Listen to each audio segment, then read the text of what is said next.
80% of women are attracted to 20% of men. Woman, you must trick them because you'll never get them in a normal way. 80% of women are cut off or she's saying he's an incel, Dad. I know that this subject might cause a lot of blowback, but I thought that it was so important for us to be able to not judge, but be able to understand what happens to a lot of young men, how people feel. If you are coming to this video in the want of being able to deal with hatred instead of understanding, this is probably not going to be the video for you. In order to help a situation, we need to be able to understand why it happens. What are the psychological pieces at play that might have influenced Jamie, and to have him fall into this area of feeling like he is excluded from a part of society? That's what they say, you're an incel, you're going to be, I don't know, a virgin forever, basically. And all those people have heard, which means they're agreeing with her. This is bullying. Especially when we're talking about people, young minds, we're so much more influenced by the media we consume. And that is not just for young men, it's for young women as well. We are so much more susceptible when we have developing brains. That's why it's so much easier to form a cult when you are young. You're going to be much more ardent, much more direct. At the age of 13, we are actually changing our peer groups, where it used to be our parents that were the most important influence to us, but instead it starts to be our peers and the people that we look up to. And people always say you should be careful what you eat because you are what you eat. We are what we consume with our mind. Whatever you are doing at any moment, you are getting better at it. And so a developing mind is much more susceptible to the feelings of isolation, of being hated, of self-doubt, because already that is so pervasive in our young teens. I could show you 15 others. Messages sent to Jamie, all different emojis, they're saying the same thing. And that's the thing. He's already feeling excluded. He's already being told who he is. When we are around 8, we often see the world from inside, but at this age, we see the world through the eyes of others. And the way that other people judge us, especially the people that we are interested in for dating, that matters exceptionally. Our rank, our hierarchy, how we feel about ourselves is often influenced by the group around us. And so if you feel already isolated, if you already have all of these questions, this negative self-talk, then being told that you are an outsider, you are hated by everyone, but not just that, that you will always be hated, and being mocked by a group is devastating for us. We also have a lot of social anxiety at this age. Social anxiety is the fear of being judged by others, but often that is only a fear. In this case, in the case of Jamie, it's a reality. He has proof. Social anxiety is one of the most pervasive anxiety by number, my third most prevalent anxiety that I help people with. But they're often so worried about being judged for having social anxiety that they won't talk about it with anyone else. And so you end up just feeling even more isolated. What do the kidney beans mean? They're kidney beans, right? She's pretending like I'm part of one of those truth groups. Are you part of those? No. Everyone kept on going on about it. Incel stuff, so I had a look, but I didn't like it. And does this mean that I'm saying that Jamie is not accountable for his actions? He absolutely is. We all are. But we need to be able to understand what even puts this into play. Why does this even happen? And to be able to understand why a large group of our population relates to this, feels a kinship with it, feels emboldened, especially when things are not going the way that we hoped for. Maybe we feel alone. Maybe we've been hurt by someone. It feels better to look on the outside, to be able to blame someone else instead of yourself. For all of us, it's really hard to be able to admit our own flaws or our own mistakes. It is so much easier for us to be able to create a group where we are the in-group and there is an out-group, and they are the ones that have done wrong. It then becomes really easy to be able to dehumanize and make them less than. It makes us feel powerful. It makes us feel a sense of control. And we are no longer the ones that are being victimized. And was you being an incel what she was saying with all of these? Could you explain them all? Want love, won't get it. A red pill exploding, and then that's an 80-20 thing. 80% of women are attracted to 20% of men. And the thing with social media is you can become isolated in your group where the only thing that's being fed to you are things that agree with a certain statement or a certain belief system. The thing with our brain is that one is we can't tell the difference between emotional pain or being attacked emotionally and being attacked physically.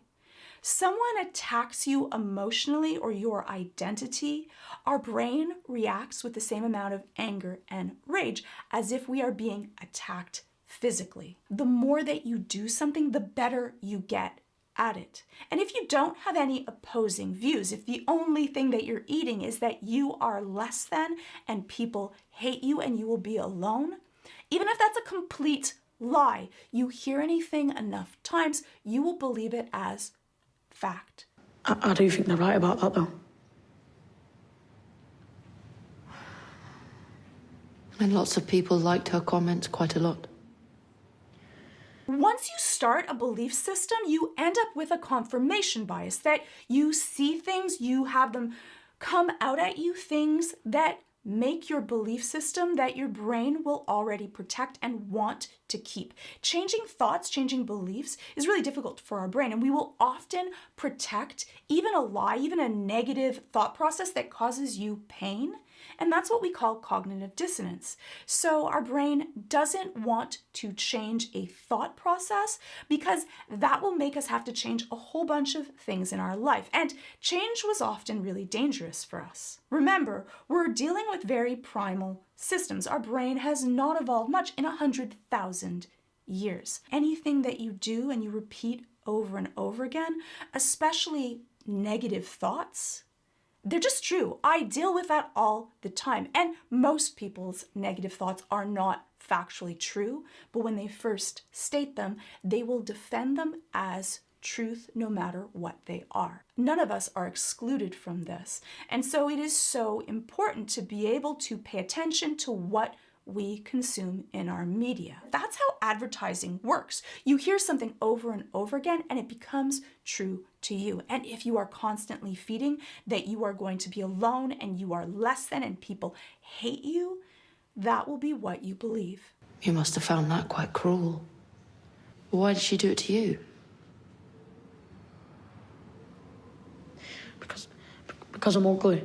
And you can hear that he fully believes it. Social media is so vastly addictive. They have made it so that you want to keep on clicking. And we've already done studies that things that incite us, things that make us feel angry or afraid, that's the stream that we want to stay in. When we're feeling happy and good, we'll leave social media and do something else. When we are feeling low and angry and frustrated, we will stay on the stream. For kids, it's hard for them to be able to stop, and that's where parenting, having a parental group, someone that can look over you to be able to help. Even for most adults, it is so hard to stop consuming social media because even if you're angry, you're getting these little tiny dopamine hits from staying there. And just like gambling addiction, you want to keep on feeding it. You think that's why she did it to you? Well, I'm the ugliest, I suppose, so... He is being bullied. They really are targeting him. So pieces of truth are in there, and then our mind, even on its own, will blow that up, will expand upon it. It'll play over and over again. If you've ever been bullied or teased, the amount of pain that you can go through, I help adults that still have pain of things that have happened to them 30, 40, 70 years beforehand. Did you ever call her on it? Yeah. What did you say? I don't know. I'm not what you say I am, or... And what did she say? She just smiled and said, okay, and walked away. And there's a toxicity right now to our culture where discourse, difference, it's no longer something that is upheld that you should listen to people with opposing views. It's all about owning people, destroying people, and that's powerful and makes us feel good. Again, that is more of an understanding of why these type of things persist in our culture. It is not an excuse for harming others. For people that are considering themselves incels, most of them are not violent or dangerous. They're lonely and isolated and wanting to be able to connect, but truly believe that there is no other way for them, that they are either ugly or excluded or not good enough and will be discarded by society. They're actually a danger more so to themselves than anyone else, where the rates of suicide are exceptionally high. And that's why we need to be able to reach out to others, to be able to understand, in hopes that we can do things better and recognize when someone is isolating themselves that they might need help. Also, that as parents, we need to be able to be aware of what are our children consuming, what are they doing. Young men and women have found that they feel more depressed, more anxious, and more negative and worse about themselves if they're consuming social media, period. And I don't think that everyone is really aware of it. And almost every single teen that I help will tell me that they're on social media too much and they wish that they were on it less. They may not tell their parents, but they tell me. That night, I didn't touch her. I could have touched her, but I didn't.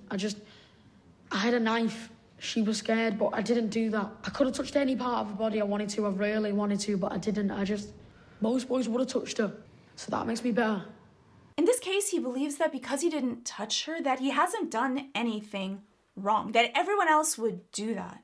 And often we're in a mindscape where we believe certain things. We then project our beliefs onto what other people's actions would be. And that he did not sexually assault her, that he is better than most people. And that's the thing, is that we end up dehumanizing that out group, that us and them psychology, the in and out psychology, that ends up making other people like they're not as worthy of basic human rights, that it's okay to harm or hurt them, or that they actually deserve it, and that we're not a horrible person for doing something that might be horrible. We live on this planet together. The only way that we can fix these solutions is to be able to work together, to be able to help each other, to be able to realize that others aren't out to get us. The entire reason that I started this channel was in the hopes that I could help more people be able to learn about therapy and do it in a way that was fun and accessible. I think that for a lot of people, they feel a lot of anxiety about going to therapy, about what therapy is, what are therapists like, and I hope to be able to put therapy in a light where people might feel more comfortable to be able to go themselves. Because even though I am a practicing psychotherapist, I can only help so many people in my private practice. And so I hope that this channel was a way that I could branch out and be able to help more. Anxiety is a growing epidemic with 40 million people in the United States alone. It sucks away your life happiness. It causes your days to be filled with dread and anxiety, and it just gets rid of the ability for you to be able to live that life that you deserve to live. And that's why I made a course. I made a course for those that might not want to do anxiety. Maybe therapy is not their thing. There are many different paths to be able to get better. And I wanted to give all of the knowledge that I would give in a session in a way that might be more accessible. What is anxiety? Why might you be dealing with it? And how do you actually go through with reducing your anxiety? Anxiety isn't something that you have to live with for the rest of your life. There are actual ways that you can live better, and my course hopefully will help you have the techniques and the knowledge to be able to do that. I also have compilation videos and videos on Arcane, The Boys, Stranger Things, Vox Machina, as well as the course to beat anxiety. And this is all on Nebula.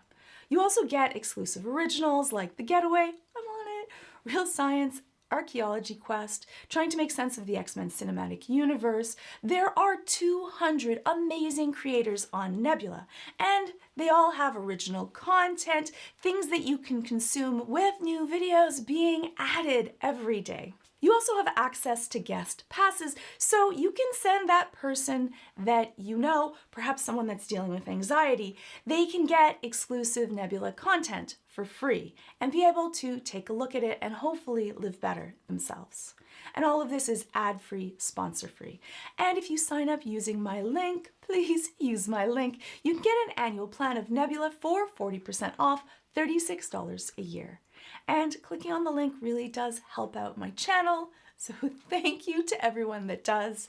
That is all early access, extended versions, all the courses, originals from Nebula creators. And it helps support all of them just by clicking on the link below.